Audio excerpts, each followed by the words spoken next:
Assalamualaikum warahmatullahi wabarakatuh, teman-teman. Ini adalah video perdana saya, di mana pada video-video selanjutnya saya akan menjelaskan mengenai akuntansi, dari akuntansi dasar sampai akuntansi menengah, bahkan sampai akuntansi lanjutan. Saya akan mencoba menjelaskan dengan cara yang lebih mudah dan saya akan menyertakan contoh agar teman-teman lebih mudah memahami apa yang saya jelaskan. Di video perdana saya kali ini, saya akan sedikit menjelaskan mengenai sejarah akuntansi dan pengertian akuntansi. Ya, sejarah akuntansi kalau digali lebih dalam, sebenarnya akuntansi itu sudah muncul sejak ribuan tahun yang lalu, di zaman Mesopotamia kuno, di mana pada zaman itu sudah mulai ada sistem mata uang. Di mana sistem mata uang ini digunakan oleh pedagang-pedagang sehingga pedagang perlu melakukan sistem pencatatan, sehingga beberapa pedagang melakukan pencatatan berapa modal yang digunakan, seperti berapa stok yang masih ada atau segala macam yang berhubungan dengan transaksi. Jadi sebenarnya akuntansi ini sudah tua sih sebenarnya. Cuman yang kita tahu sejarah itu mencatat sesuatu di mana sesuatu tersebut harus berdasarkan teks atau catatan. Jadi sejarah baru mencatat adanya akuntansi atau timbulnya sistem akuntansi itu pada tahun 1494.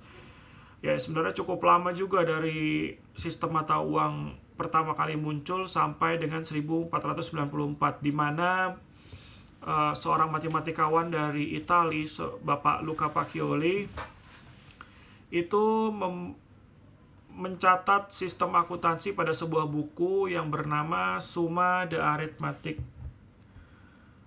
Geometrica Proportioni et Proportionalita. Di dalam salah satu babnya yang berjudul Tractatus de Computis et Scriptoris, ini memperkenalkan sebuah sistem pembukuan berpasangan pertama kali, atau kita biasa menyebutnya double entry bookkeeping ya. Dalam sistem pencatatan ini semua transaksi dibagi ke dalam dua bagian, yaitu debit dan kredit. Ya, dimana sistem double entry bookkeeping ini sangat mirip dengan sistem persamaan matematika. Semenjak munculnya sistem ini, akuntansi semakin berkembang sangat pesat, sehingga akhirnya sampai sekarang memiliki standar yang disepakati bahkan secara internasional ya. Jadi gak heran Bapak Luca Pacioli ini disebut sebagai Bapak Akuntansi. Kemudian pengertian dari akuntansi. ICPA atau American Institute of Certified Public Accountant pada tahun 1970 mendefinisikan akuntansi. Akuntansi adalah seni mencatat, mengkelompokkan, dan meringkas transaksi dan kejadian yang bersifat keuangan, dan hasilnya dapat ditafsirkan atau dianalisis.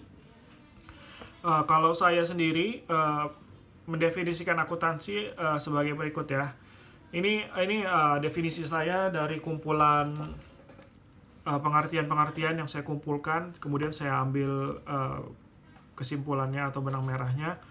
Di mana akuntansi adalah suatu kegiatan mencatat, menggolongkan, meringkas, dan melaporkan transaksi keuangan sehingga menghasilkan informasi yang dapat dianalisa dan diambil kesimpulan dan menjadi bagian dari dasar sebuah keputusan pada perusahaan. Bongkar dari pengertian tadi ada beberapa elemen ya, yaitu mencatat, meringkas, menggolongkan, menganalisis. Apa saja pengertian dari elemen-elemen tersebut? Yang pertama adalah mencatat. Apa yang dicatat? Yaitu transaksi. Transaksi itu apa kan gitu kan? Bahasa sederhananya transaksi itu ialah di mana ada dua orang atau lebih yang saling sepakat untuk menukar barang dan jasa dengan uang. Nah, biasanya dalam transaksi ini ada buktinya seperti kwitansi, nota pembelian, cek, dan bukti-bukti lain yang jadi dasar perusahaan untuk mencatat mencatat transaksinya. Yang kedua adalah menggolongkan. Pada elemen ini setelah dicatat, perusahaan membuat pos-pos, yaitu setiap transaksi itu masuk ke dalam akunnya masing-masing. Contohnya kas, di mana semua catatan kas yang dicatat akan digabungkan dalam sebuah akun, dalam sebuah pengelompokan akun. Kita biasa menyebutnya buku besar atau jurnal T. Kalau dalam bahasa Inggrisnya itu T account. Pada T account ini kalau secara tradisional kita harus menggolongkan secara manual ya. Jadi dari jurnal-jurnal tadi kita masukkan ke dalam T account secara manual. Kita cari akun-akun yang sama seperti kas misalnya, kita kumpulkan, kita masukkan ke dalam T account, atau piutang kita masukkan ke dalam piutang T account piutang dan sebagainya. Cuman di era modern ini kita sudah mengenal software-software akuntansi yang memudahkan kita untuk melakukan penggolongan akuntansi. Kemudian elemen ketiga adalah pelaporan, di mana ini merupakan elemen inti dari sebuah proses akuntansi. Proses akuntansi itu pada intinya ingin mengeluarkan laporan, di mana laporan ini akan menjadi dasar tanggung jawab si manajemen kepada pemilik perusahaan.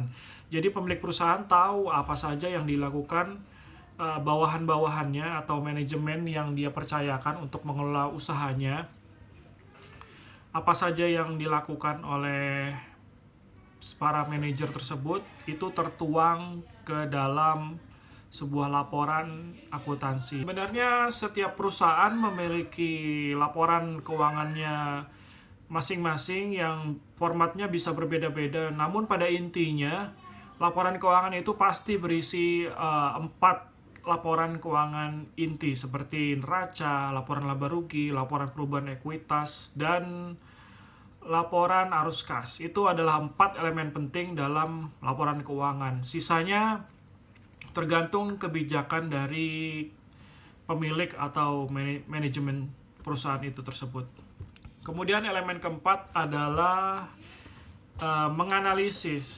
Setelah laporan keuangan dibuat, kemudian para stakeholder atau para pengguna laporan keuangan akan menganalisis performa perusahaan tersebut. Jadi nanti ada beberapa rasio yang sudah ada formulanya biasanya. Ada banyak rasio yang bisa kita gunakan untuk menganalisis performa perusahaan melalui laporan keuangan tersebut.